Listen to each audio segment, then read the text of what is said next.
They say I'm dead, but I'm not. Don't say that. We need the business. What are you doing? It's okay. You've got funeral insurance. But I'm not dead. Don't say that. We need the work. Move over. I want to size you up. No, you may not.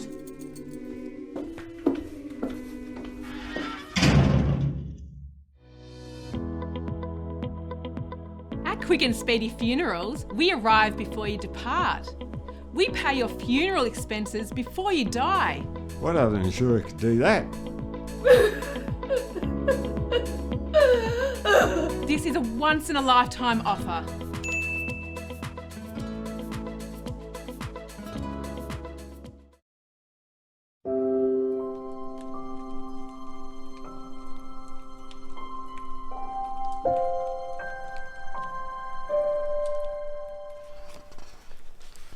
I decided to go busking as Bilbo.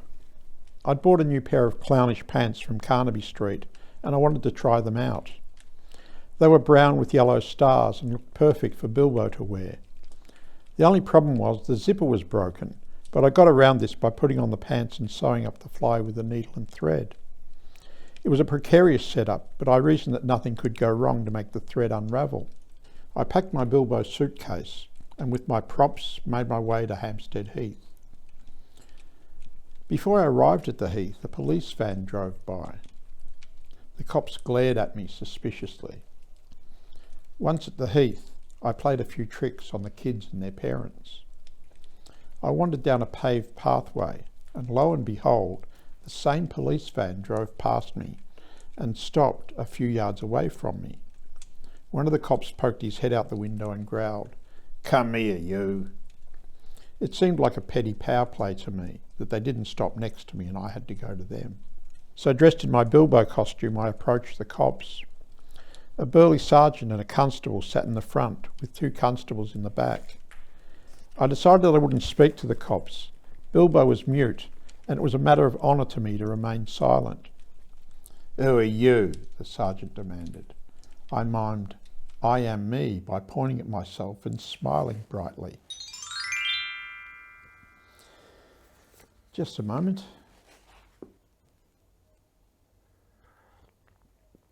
That's good tea.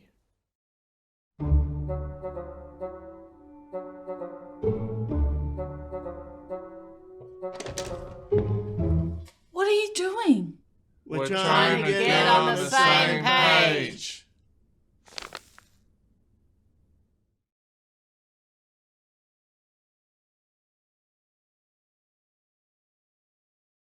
Our mums are forever in the house. Left us outside in the cold. Need someone to cuddle and hold. Our mums are special, and we can only pray. What is done is done. There's not much more I can say.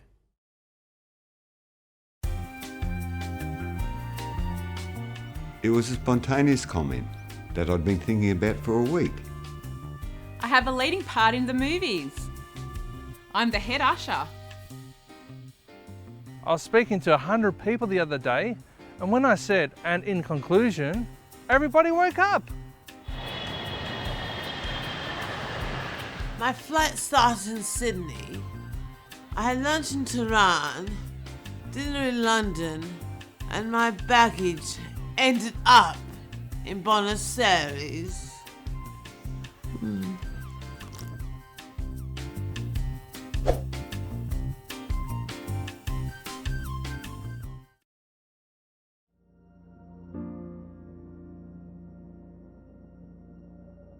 Finally breaking free on a wild shopping spree.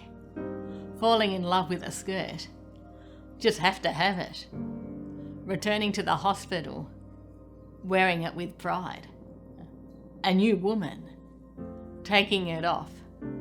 Suddenly noticing a fault. Feeling at fault. Panicking. What to do? Fix it or return it. Kicking up a fuss.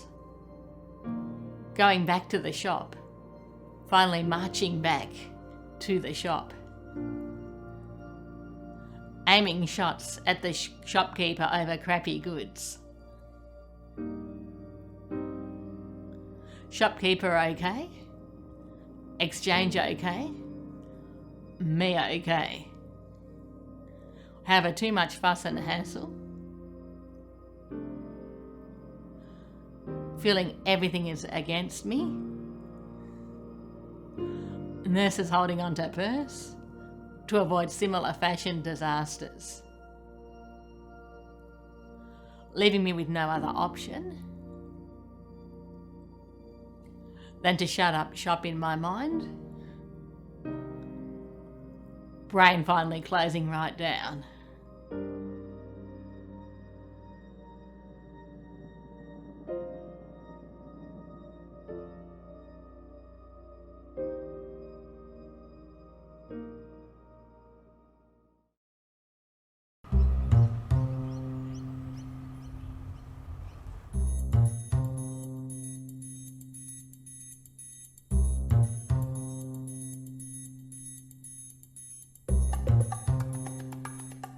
So, can you tell me who the person is with schizophrenia? I don't have a clue. No idea? No, who is it? I don't know. That's why I brought you here. Aren't you an expert? I still don't know who it is.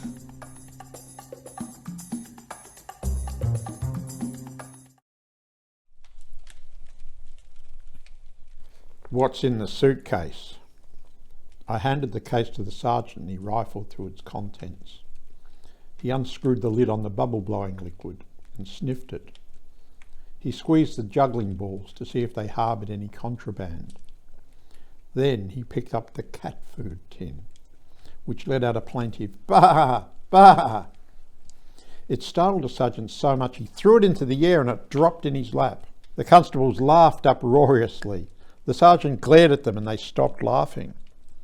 "What's your name?" the sergeant demanded. I pointed to the name on the suitcase. "Bilbo the Clown, huh? Why don't you talk? Are you deaf and dumb?" I shook my head no. "Have you got any ID?" I reached in my pocket and produced my membership card of the St Martin's Youth Club. I handed it to the sergeant. "Bill Marshall?" "Yes," I nodded. "Say your name." "No." "Are you taking the piss?" "No." "Then say your name, otherwise we'll throw you in the back and take you down the station." I considered this ultimatum and decided it was time to speak up. "What would you charge me with?" I said. "Dressing up as a clown and walking on Hampstead Heath." It'd be laughed out of court. "Don't worry," he said ominously.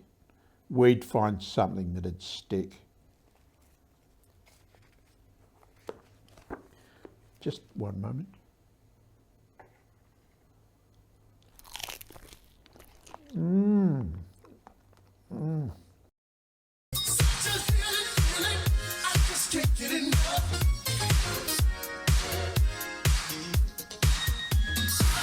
Did you know that moths that are on trees that are white change to black when the trees get misted on with fog?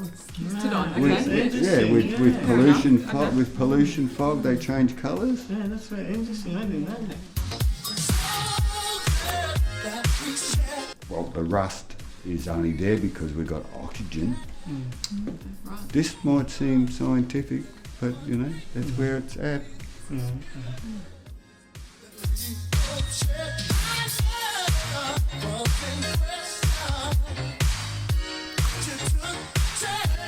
Bye. See ya. Thank God he's gone. What a total bore. Yeah, I thought so too. Possible. Quite intolerable. Thank goodness he's gone. Oh yeah, we're all just saying how boring he was. Boring. He'd liven up a party just by leaving.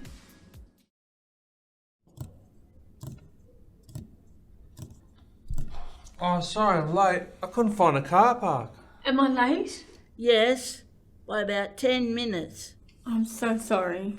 Sorry I'm late. I had to make an urgent phone call. Oh, we're all off to a great start with our time management course, aren't we?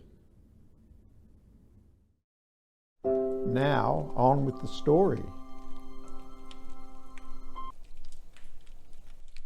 Well, actually, no, there's a couple of films and then we come back to the story. I was getting ahead of myself. Please all relax. Today is the first day we'll be exploring what our background has meant to us, in particular, what our parents' influence had on us. Now, I'll start the ball rolling. My father was an alcoholic, and my mother always suffered at his hands, which always upset me. Now, Miriam, do you have any problems arising due to your childhood upbringing? Yes, my parents wouldn't let me have a dog. They sent me to Catholic school. They didn't listen to me when I said I wanted to go to university. They just said, oh, girls don't go to university. And they made me do a shorthand course and become a secretary. That must have been hard. Yes. Now, Madeline, how did your parents affect you? Oh, it was awful. My parents separated when I was young. I spent 50% of my time with my father and 50% of my time with my mother. This was really confusing for a 6-year-old. And every time they'd come, they'd get their dates wrong, and I would wait for them to arrive. Since then, I've always had a problem with people being late. Thanks for sharing. Did your parents affect your upbringing, Chlamydia?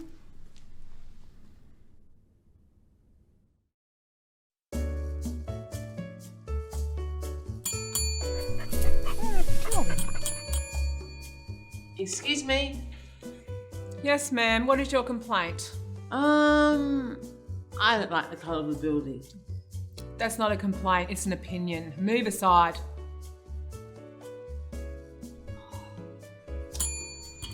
Excuse me, but these corridors are far, far too long and far, far too wide. It's a big hospital. I've just come down from level 4, and after going to the toilet, these came out. Great! The surgeon was looking for those. A good week. Last week someone came in who had lost their legs, assuring us they had their legs prior to their operation.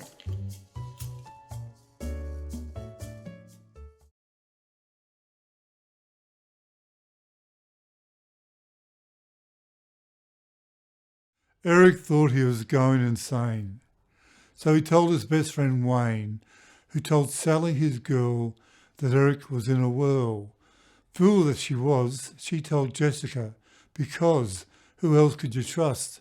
But she was in lust with an Elvis lookalike named Ike, who knew it wasn't true, but just in case, he told Chase, his motorbike mechanic mate, who in turn told Kate, his sister who knew a Mr. Drew.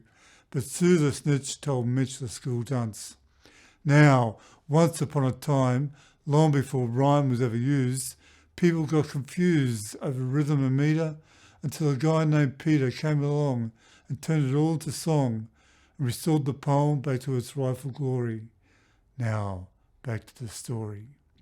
So there was Eric walking the street when who should he meet but Dr. Brown in his surgical gown, who straight away, as clear as day, saw Eric's insanity and sent him to the infirmary, where the doc operated to remove the pain that drove Eric insane. Alas, how sad, instead of the tumour, the doc removed Eric's sense of humour. What's with the clown act? I like to perform. Do you perform for children? Sometimes. Who do you like more? The sergeant said in an oily voice. Little girls or little boys? I like them equally well, but I perform for everyone.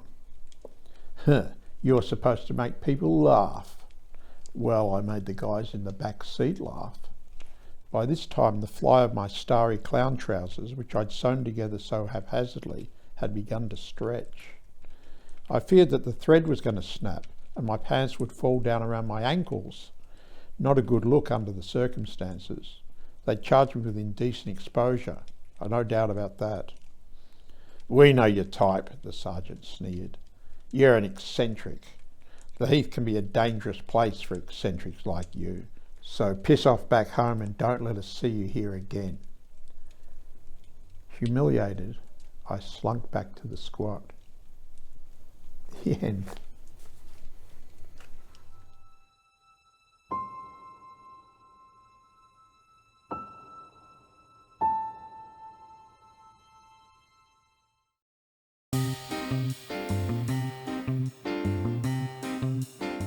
Thank you all for coming to this press conference on police community relations, inclusion and empowerment. Now over to you, Chief Commissioner. We announced today our achievements in the changing culture of the force. We have introduced a diversity strategy including the LGBTQI community, the best equal opportunity strategy of any police force in the world, including 50% of women by the year 2025. All police stations to provide disability access, 50% from non-English speaking background to make up the force, and a youth community relations team. Any questions? But how much crime is there?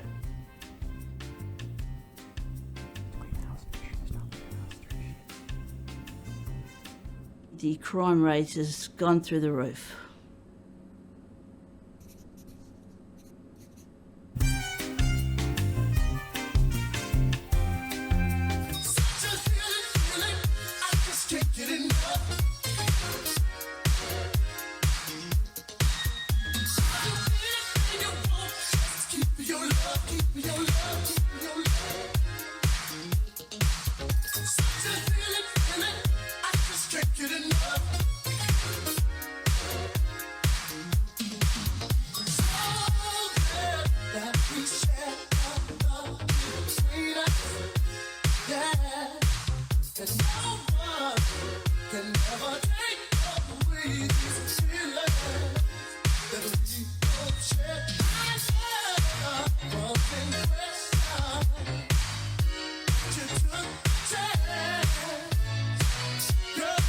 Open your heart to me. I knew from the start.